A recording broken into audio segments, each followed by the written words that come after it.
ناصر but صاحب آپ سے شروع کرتے ہیں. آپ کی بڑی خواہش تھی نا کہ جناب فیض حمید کا ٹرائل ہونا چاہیے. اب ٹرائل جو ہے وہ شروع ہو گیا اور چارج شیٹ بھی سامنے آ گئی ہے, تو اب آپ سمجھتے ہیں کہ جو احتساب ہے وہ درست سمت میں چل رہا ہے, آگے بڑھ رہا ہے؟ بسم اللہ الرحمن الرحیم.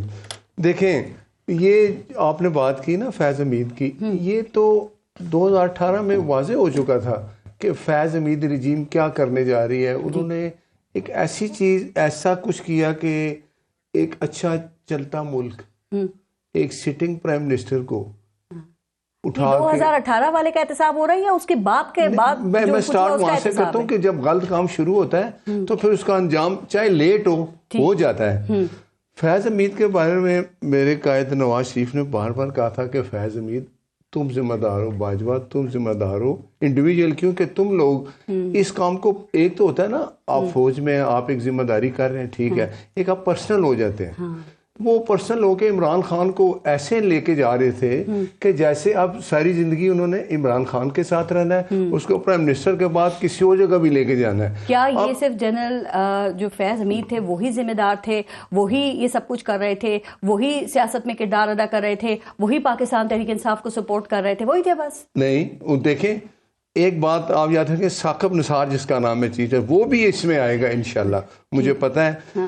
باجوہ صاحب تھے, فیض حمید تھا, ثاقب نثار بالکل تھا اس میں, اپنا اعجاز الاحسن. جی جناب باجوہ معصوم نہیں تھے, میں نے کہا ان کو پتا تھا کہ جناب فیض حمید کیا کچھ کر رہے ہیں, ان کے علم میں تھا, وہ روٹی کو چوچی نہیں کہتے تھے. پھر دو باتیں اب آپ خود کہہ رہے ہیں, اس کا مطلب ہے کہ کچھ چیزیں جو اگر آپ دیکھیں کہ فیض حمید اور باجوہ میں کوئی ڈفرنس آیا تو اس کا مطلب ہے کہ فیض حمید پرسنل بھی کچھ کر رہا تھا. یہ میں نہیں کہہ رہی, یہ آپ کے قائد میاں محمد نواز شریف کہہ رہے تھے, جو ابھی آپ نے بھی کہا نا کہ وہ کہتے تھے, کھل کر کہتے تھے سب کا احتساب ہونا چاہیے. میں دیکھیں نا احتساب کا ٹائم آ گیا نا, تو پھر جنرل باجوہ کا نام آپ کیوں نہیں لیتے ہیں؟ دیکھیں ایک بات, میاں صاحب خود اپنی تقریر بھول گئے ہیں, انہوں نے کیا باتیں اس میں کی تھی. میاں صاحب نے تقریر میں, گجرانوالے کی تقریر تھی, آواز دی تھی, اعلان کیا تھا کہ فیض حمید آپ ذمہ دار ہو, باجوہ آپ ذمہ دار ہو. اور لندن میں بھی کہا تھا, کہا تھا لندن کی نہیں, وہ لندن میں تھے تقریر, وہ گجرانوالے میں جلسہ تھا, لندن میں بھی کہا, لندن میں بھی کہا. لیکن میرے قائد نے آرمی پہ کوئی ایسی باتیں نہیں کی جو ہمارا عمران خان. یہ میں سوال ہی نہیں کر رہی, میں یہ کہہ رہی ہوں جو آپ کے قائد نے تقریر کی تھی, تو جناب باجوہ کے احتساب کی بھی آپ کو احتساب کی ان کی بات کرنا چاہیے نا, کہ وہ بھی ہونا چاہیے. ادارہ تو کر رہا ہے, اس نے تو اپنے گھر کی صفائی شروع کر دی نا, تو کیا بس آپ کا کام ختم ہو گیا, اب آپ بھول گئے باقی سب؟ نہیں, آپ دیکھیں نا ادارہ اپنا کام کر رہا ہے نا, تو جب آپ کام دیکھیں گے کہ بڑے گا اور اس میں اور لوگ بھی آ رہے ہیں, تو میں نے اس لیے کہا کہ اگر ادارہ سمجھے گا. آپ ابھی کریں نا مطالبہ, آپ کہہ دیکھیں نا احتساب ہونا چاہیے. نہیں, مطالبہ تھا اس وقت, آپ نے ابھی بھی اسی پہ قائم ہے. میاں نواز شریف نے جو بات کہی تھی وہ اس سے پیچھے نہیں ہٹے, اور وہ چیز سچی ثابت ہو رہی ہے. نام نہیں لیتے آپ لوگ جناب باجوہ کا؟ نہیں لیتے ہیں, کیوں نہیں لیتے. دیکھیں اب ایک ادارے نے خود ایک فیصلہ کیا کہ یہ فیض حمید ہے, وہ تو جو بہتر سمجھے گا وہ تو کرے گا, اور اس کے جو ساتھ لنک ہے وہ آگے چل رہے ہیں, آگے جا کے پتہ ہے نا جیل کے پاس پہنچ گئے ہیں, اڈیالہ جیل کے پاس. ادارے سے سوال نہیں ہے میرا, انہوں نے تو فیصلہ کر لیا, میں تو سوال ہی آپ سے کر رہی ہوں. میں کہہ رہا ہوں کہ یہ ادارے کا کتنا اچھا ہے. دیکھیں انہوں نے کہا کہ ہم اپنے بندوں کو بھی معاف نہیں کریں گے اگر وہ غلط ہوں گے, اور اس کے بعد کام چل پڑا ہے. اور دوسری بات دیکھیں, اب جو کچھ ہوا ماضی کو ہم یاد ضرور کریں کہ اگر وہ چیزیں نہ ہوتی آج ہم اس حالت میں نہ ہوتے, آج ملک اس حالت میں نہ ہوتا. شکر ہے کہ ان کا احتساب ہو رہا ہے, ادارے نے فیصلہ کر لیا. تو سٹینڈ لینا چاہیے, بالکل سٹینڈ ہے, میں آپ کو پھر کہہ رہا ہوں اس پہ سٹینڈ ہے. اچھا, پی ٹی آئی کا موقف یہ, وہ کہتے ہیں جی ہمارا اس سے دور دور تک کوئی تعلق نہیں ہے, اور یہ ادارے اور جناب فیض حمید کا انٹرنل ایشو ہے. ٹھیک ہے, نہیں آپ کیوں یہ چاہتے ہیں, جب وہ خود کو ڈسٹنس کر رہے ہیں, وہ نہیں, وہ اس چیز سے پیچھے ہٹ رہے ہیں, وہ کہہ رہے ہیں فیض حمید سے ہمارا کوئی تعلق نہیں ہے, تو آپ کیوں چاہتے ہیں کہ دونوں کو برابر کا قصوروار ٹھہرایا جائے؟ وہ جو بانی پی ٹی آئی ہے نا, وہ کام نکلنے کے بعد کسی کو نہیں پہچانتا. اب وہ فیض حمید کو اگر نہیں پہچانتا, پھر آپ خود سمجھیں کہ آج تک جو کچھ ہوا, ابھی تو وہ تانے بانے جو نکل رہے ہیں. اڈیالہ جیل میں جو لوگ پکڑے گئے, جو لوگ سامنے آئے, وہ ڈپٹی سپرنٹینڈنٹ جیل تھا, باقی لوگ. 9 مئی کی ذمہ دار بھی آپ جناب فیض کو سمجھتے ہیں وہ ہیں؟ وہ اس کا 9 مئی کا ذمہ دار عمران خان, اور اس کے تانے بانے اگر فیض حمید سے ملے ہیں تو ادارے نے خود فیصلہ کر لیا کہ اس کے ساتھ یہ بھی شامل تھا. تو کیا معاملہ عمران خان کے فوجی ٹرائل تک بھی جا رہا ہے یا جا سکتا ہے, چونکہ آج سپریم کورٹ کا فیصلہ بھی آپ کے, میں یہ کہتا ہوں کہ جو حالات آپ کے سامنے ہیں, عمران خان کا بالکل فیض حمید کے بعد اس کا ٹرائل ہوگا. اگر اس نے کچھ نہیں کیا تو عدالت میں ثبوت دے دے گا. لیکن آج کل جو حالات ہیں, عمران خان کو آپ سمجھ آئی ہے, جو آج کل حالات بنے ہوئے ہیں, جو اس نے جو بنائے ہیں, یہ دیکھیں نا 26 نومبر کو کیا ہوا, عمران خان نے آپ ہر جگہ یہ کہہ رہے ہیں کہ عمران خان منتے ترلے کر رہا ہے کہ جیل سے باہر کیسے نکلوں. کس نے آپ کو بتایا کہ منتے ترلے کر رہے ہیں؟ آپ مجھے بتائیں. عمران خان کہتا تھا میں نے بات کرنی ہے تو صرف آرمی چیف سے کرنی ہے. انہوں نے کہا ہم نے آپ سے بات نہیں کرنی. اب عمران خان نے کمیٹی بنا دی ہے کہ میں نے بات کرنی ہے حکومت سے. بھائی ہم تو چور ہیں, ہماری تو وہ آپ کہتے ہیں جی یہ حکومت آئی جانی ہے, ہم اس سے بات نہیں کرتے. تضاد ہے. چور نہیں, آپ ڈاکو ہیں. ہاں دیکھیں نا, وہ اب ڈاکو سے بات کر رہا ہے نا, اب اس کو سمجھ آ گیا کہ یہ ڈاکو نہیں ہے. میں ہی ایسی جھوٹ بول بول کے الزامات لگاتا تھا.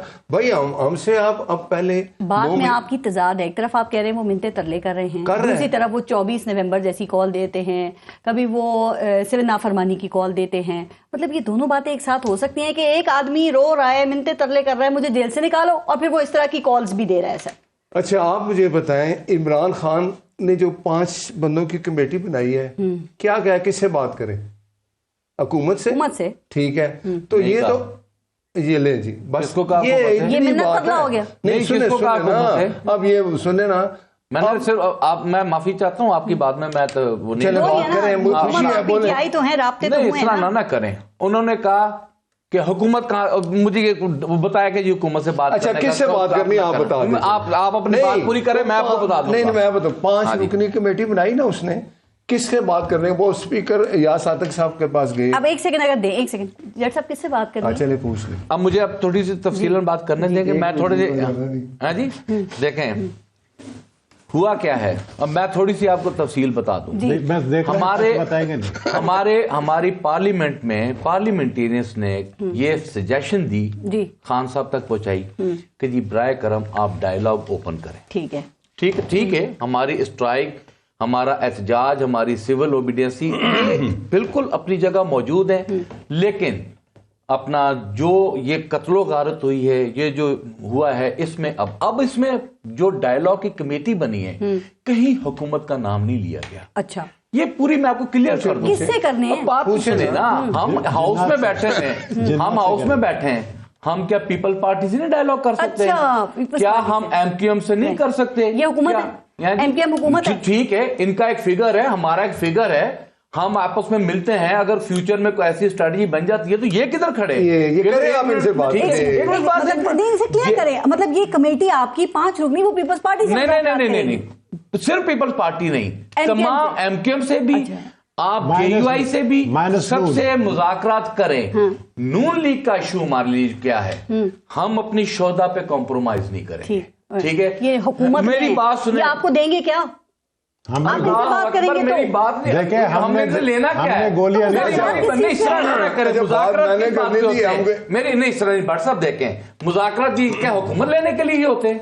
مذاکرات ہاں جی 100 باتیں ہیں پارلیمنٹ میں, ہم بیٹھے ہیں. میری بات سنیں, اچھا میری بات سنیں, چلے گبول صاحب آپ بیٹھے ہوئے بتا دیں, آج تیسرا دن ہے, ڈپٹی اسپیکر چیئر کر رہا ہے, ایک مرتبہ تیسری رولنگ آج آ چکی ہے, اور آج یہاں تک کہ بے حسی حکومت کی نظر آ رہی ہے کہ ان کے وزراء یہاں پر نہیں آ رہے.